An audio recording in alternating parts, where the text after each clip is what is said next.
चीज ऐसी है कि नशे में सब घुल मिल जाता है। मुझे माना जाता था कि मैं सबसे होनहार लड़का हूं और बहुत अरमान थे घर में, और मैं जो भी करता था बहुत अच्छा करता था। मेरे जितने दोस्त थे उनके माता पिता कहते थे इसके पास जाया करो, इससे पढ़ा करो, विजय जैसा बनो। लेकिन क्या होता है कि करीबन 13-14 की उम्र में थोड़ी सी एक आजादी मिलती है जी। तो हमारे एक मित्र थे, तो वो कहता था कि उनके पिताजी के कबर्ड में एक बोतल रखी रहती है, हम लोग कोशिश करते हैं चखते हैं, और ये सारी चीजें एकदम कभी किया नहीं, हम लोग के लिए लग रहा था कि अब मर्द हो रहे हैं, बड़ा हो रहे हैं। तो ढक्कन खोला उसने, भरा, पहले उसने गटका, फिर दूसरे दोस्त को दिया, फिर मुझे दिया, और जैसे ही अंदर गया एकदम मुझ में एक गर्मी पैदा हुई, रोंगटे खड़े होने लग गए, बहुत ही अच्छा लगा मुझे। अक्सर हम सुनते हैं कि पहली दफा जब आदमी शराब पीता है तो उसको अच्छा नहीं लगता है जी, लेकिन आपके साथ उल्टा हुआ। फिर क्या हुआ? बहुत समय तक दोबारा मेरे जीवन में शराब नहीं आया। फिर कॉलेज में गए तो फिर दोबारा एक मौका मिला कि लोगों ने कहा चलो थोड़ा सा बियर पी लेते हैं। इतने साल हो गए आमिर साहब, मेरे मन में जब लोगों ने कहा ये बात, सीधे इतने साल पहले के मेरी याददाश्त पे गई और मुझे ये महसूस हुआ कि यार बहुत अच्छा था। फिर हमने पिया, उतना ही अच्छा लगा, और धीरे धीरे महीने में एक बार, फिर हर सैटरडे की प्लान हो जाती है। तो अब धीरे धीरे ये सिलसिला चालू हुआ। फिर आदमी मेरा थोड़ा और घर से पैसे लेने लग गया था, क्योंकि घर में इतना सा डेली का कोटा मिलता था। तो फिर धीरे धीरे जब मैं मांगने लगता हूँ 10 रुपया और 20 रुपया, और थोड़ा सा शक पैदा होता है घर वालों में, लेकिन तब भी खतरा किसी को महसूस नहीं होता। किसी को अंदाज नहीं था। और मुझे बहुत पहले से ये शौक था पत्रकारिता का, तो मैंने जर्नलिज्म के एग्जाम दी उस्मानिया यूनिवर्सिटी में, और वहां भी अच्छे दर्जे पे मार्क्स आए और ले लिया गया मैं। और मैं कभी क्लास नहीं जाता था, क्योंकि तब तक मेरा पूरा दुनिया उलट पलट हो चुका था। आदतें बदल जाती है, आपकी भाषा बदल जाती है, और 3-4 बजे सुबह लौटना। तो घर वालों ने सोचा कि ये अब पूरी तरह से बिगड़ चुका है। तो फिर घर वालों ने मुझे अल्टीमेटम दे दिया था, तो मैं भी अलग हटने लगा। अब मुझे लगता है कि घर में इनको समझ नहीं है, मेरे को इनके बहुत फासला हो गया है। खैर कॉलेज से निकले और एप्लीकेशन दर्ज किए, 3-4 अखबारों में भेजा दिल्ली में। एक से वापस जवाब आया, और फिर करना क्या था, दिल्ली आते ही एक तरफ काम एक तरफ शराब। और दिल्ली में आप जाएंगे तो पत्रकार को एक शुरू में लोग प्रेस क्लब ले जाते हैं, और रुतबा और रौब जो है प्रेस क्लब का, वहां आदमी एकदम शहंशाह है। अब मेरा काम केवल अच्छा एक स्टोरी लिखना और सीधा प्रेस क्लब में जाना, क्योंकि प्रेस क्लब में तो मैं हीरो था। प्रेस क्लब में 10:30 बजे आखिरी ऑर्डर लेते हैं, तो आखिरी 1 घंटी बजती थी, और सीधा मेरा ऑर्डर सबको पता था कि 6 लार्ज पैग इनके और रखने हैं। 6 लार्ज पैग और रखने हैं लास्ट ऑर्डर के बाद। और तब तक मैं ऑलरेडी मस्त 4-5-6 पैग ऑलरेडी पी चुका होता। लार्ज, जितना बड़ा मेरा स्टोरी करता था उतना ही मैं पीता था। आपका जो ये पीना बढ़ता गया, इससे आपके काम में असर नहीं पड़ा? 7:30 से पहले कभी नहीं गया दफ्तर, बाद में शाम के। हाँ, होश ही आता था करीब 2-3 बजे दोपहर में, और फिर सीधे गए, क्योंकि उतना ही टाइम चाहिए मुझे जितना स्टोरी लिखने में, बस। और फिर प्रेस क्लब, सीधा प्रेस क्लब। फिर चीजें बदलने कब लगी आपके लिए? चीजें तभी बदलने लगी जब मैं चारों खाने चित हो गया, क्योंकि सोच बिल्कुल उटपटांग हो जाता है, उल्टा हो जाता है सोच। एक दिन अचानक दरवाजा किसी ने खटखटाया, तो सामने मेरे माँ बाप, जिनको मैं कई साल से देखा नहीं, जिनका कोई मतलब है नहीं, कमरे में पूरे सिगरेट, बोतलें, मुझे बताया नहीं इन्होंने क्या आ रहे हैं। तो बस यूं ही तुमसे मिलना था तो चले आए। मुंह से क्या निकलता है, गाली। ये क्या मतलब है, बता नहीं सकते थे? ये आपने बोला? हाँ, वो पहले ही जानते थे कि मेरे पास आना खतरे से खाली नहीं है, तो वो शाम के ही ट्रेन में वापस की टिकट भी करके आए थे। और उतना भी मेरे से नहीं हुआ, तो मैंने कहा शाम का गाड़ी है ना, तो स्टेशन में तो बैठ सकते हो। घर से निकाल दिया आपने? जी। और काम में भी अब मैं दिलचस्पी धीरे धीरे हटने लगता है। फिर मैं जाना ही बंद कर दिया काम पे? काम पे।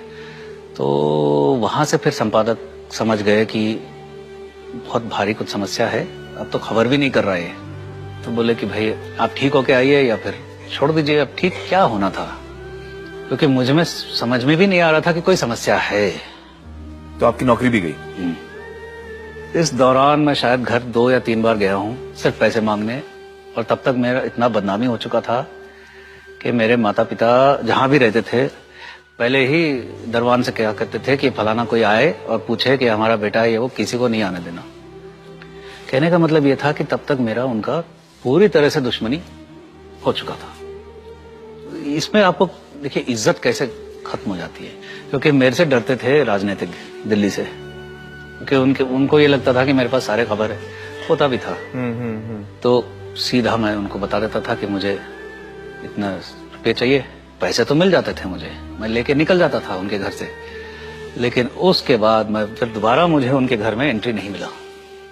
अजनबी लोगों से भी आपने पैसे लिए? मैंने शायद किसी को नहीं छोड़ा।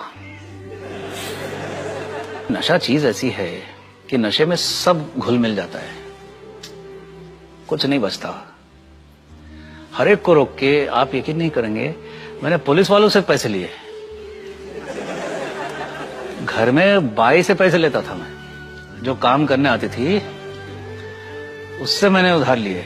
बहुत सारे ऐसे हुए नाटक जहां सलाम और जहां लोग डरते थे मेरे से और सब मेरे खबर पढ़ते इज्जत थे, करते थे, सब खत्म। और अभी किसी के नजरों में इज्जत नहीं ना। अब उस समय ऐसा आ गया लेकिन था, नशा अभी भी वही बरकरार है कि रोज आप नशा करेंगे? ज्यादा करते थे बल्कि, क्योंकि अब तब तक पीता था कि बेहोशी के आलम तक ना पहुंचो। मकान मालिक था, अब भाई वो भी परेशान कि 3-4 महीने से किराया नहीं आ रहा है। अब गाली गलौच निकलते हैं, जब गाली गलौच पे आ जाती है बात तो फिर हमें कटना पड़ता है। दिल्ली के ही सड़कों पर मैंने 9 महीने बिताए। दिल्ली के सड़कों पे 9 महीने बिताया? जी। खाना कैसे खाते थे आप? उस समय खाने से कोई मतलब नहीं है, मेरा खाना ही पीना था, खाना ही नशा था। इसका कारण भी है, क्योंकि इस स्तर पर जब एक इंसान पहुंच जाता है तो इसके सारे चीजें बंद हो जाते हैं शरीर के। आपका यूरिन पास नहीं होता, आपका पसीना बंद हो जाता है। तो अगर आप कुछ डाल रहे हैं अंदर तो वो निकलता नहीं है। उसके बाद मैंने खाना बंद कर दिया, नशा नहीं बंद किया। खासियत देखिए नशे का, एक इंसान नशा बंद नहीं किया, मुझे क्या लग रहा है, अरे समस्या तो खाना है। तो खैर नई दिल्ली के स्टेशन पे मैंने बहुत समय निकाल ली। तो रेल डिब्बे के टॉयलेट में ऐसी जगह है जहां धरती पर कोई और नहीं झांकता, सफाई के लिए भी नहीं आते, और वहीं आप जा सकते हो जहां मक्खी भी आने से डरे, क्योंकि वहां कोई आपके आसपास नहीं होगा और आप नशा चैन से कर सकते हैं। और वही अखबार बिछा के, जिसपे आप लिखते थे एकदम एक जमाने में, जिसमें आप पत्रकार थे। मतलब कहाँ आप एक दिग्गज पत्रकार जी और कहाँ आप सड़क पे पहुंच गए, ये शराब की वजह से, उसके नशे की वजह से। जी। अल्टीमेटली आप इसमें से निकले कैसे? मैं निकलने वाला थोड़ा ही था, मैं तो ये सोचता था कि जबरदस्त नशे में निकलो इस दुनिया से। आपने सोच लिया था कि अब मैं ऐसे ही मरूंगा, मुझे इसमें से निकलना नहीं। असंभव था उस समय। तो फिर क्या बचा, जो किडनी बेचने के धंधा करते थे। विचार आया, जब अच्छे विचार आते हैं नशेड़ी को, ऐसे ही विचार आते हैं। 1 लाख का सौदा भी करीब करीब मैंने कर लिया था, पूरा तैयार था मैं। अचानक मेरे मन में विचार आया कि भाई विजय, तू ऑपरेशन टेबल पे ही चल बसेगा। तो मैं रुक गया। अब पैसा नहीं मिल रहा, जान नहीं बचा, मरे जा रहा हूं, नशा नहीं हो रहा। आखिर में एक ही व्यक्ति था पूरे दिल्ली में जिससे मैंने पैसे नहीं लिए थे। तो मैं वहां पहुंचा, वो दूर से ही समझ गया, काला सा एक इंसान आ रहा है, बदबू आ रहा है। तो उसने कहा कि विजय, मैं तुम्हें 10 रुपया भी नहीं दूंगा। फिर वो बड़े सारे फोन करने लगा। पता लगा कि वो कहीं अपने दोस्तों को फोन कर रहा है ये जानने के लिए कि एक नशा मुक्ति केंद्र कहाँ है जहाँ पे इसको रखा जा सकता है। भर्ती करवा दिया नशा मुक्ति केंद्र में। तो अब अगले सुबह से फिर पागलपन चालू, नशा चाहिए। एक दिन निकल गया, अब हर जगह से पानी निकल रहा है, शरीर जो जितना बंद हो गया वो खुल जाता है, पसीना ही पसीना, आंख में से पानी, नाक में से पानी, दस्त या जुलाब जिसको कहते हैं, डायरिया, जो महीनों से नहीं गया और वहां से नहीं निकल रहा टॉयलेट से, हालत खराब। तब भी मेरे में अकल नहीं, तब भी मैं क्या कह रहा हूँ कि भागने की तरकीब सोच रहा हूँ, और वहां मेरे जैसे ही और लोग हैं पागल। ऐसे एक और मिल गया मुझे, हम दोनों ने प्लान बनाया, सबसे बदला ऐसा लेंगे कि लाल किले पे जाके नशा करेंगे। तीसरा दिन सुबह जब सब नहाने गए बाकी लोग, सुबह मैंने दौड़ लगाया। मैं ऐसे सीढ़ी से नीचे भागने वाला था, लेकिन फिर उन्हें वहां पे एक बूढ़े सज्जन मिले। ए, किधर जा रहा है, चलो पीछे। तब तक बाकी लोग आए, तो ले जाओ वापस। तो उठा के लेके चले गए वापस। 5वें दिन मैं पहली बार अपने पैरों पर खड़े होके, प्रोग्राम होता है दिन भर का, तो क्लास चल रहा था, तो उस क्लास में मैं गया और यही सज्जन ले रहे थे और वो कुछ लिख रहे थे ब्लैक बोर्ड पे। वो सारी चीजें बताने लगे कि इंसान, तुम्हारा कुछ नहीं बचा, तुम हार गए हो, तुम्हारा रिश्ते टूट गए हैं, तुम्हारा इज्जत गया है, तुम्हारा ये हुआ, इस दौर से गुजरे हो। और मुझे लगा इस आदमी को मेरा कहानी कैसे मालूम करके, और मेरे आंसू ऐसे निकल रहे हैं। और उन्होंने, क्योंकि अब मेरे अंदर जो दर्द है,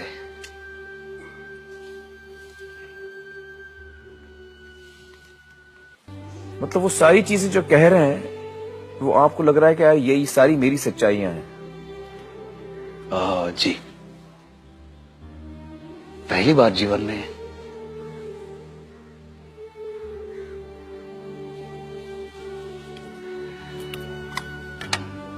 मेरा जो दर्द है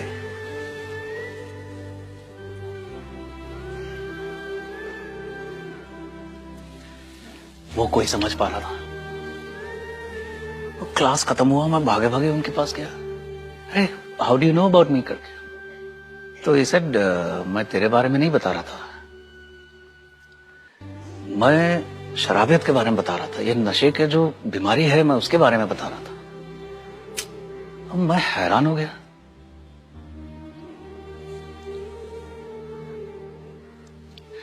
मां गाली, कोई गाली नहीं दे रहा है,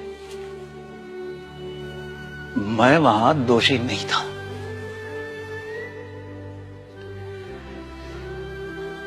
और ये बहुत बड़ी बात थी।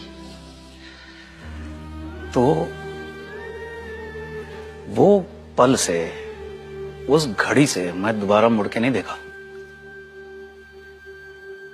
शराबी अगर दोबारा जिंदगी में आना चाहे तो शरीर तो फिर भी ठीक हो जाएगा धीरे धीरे।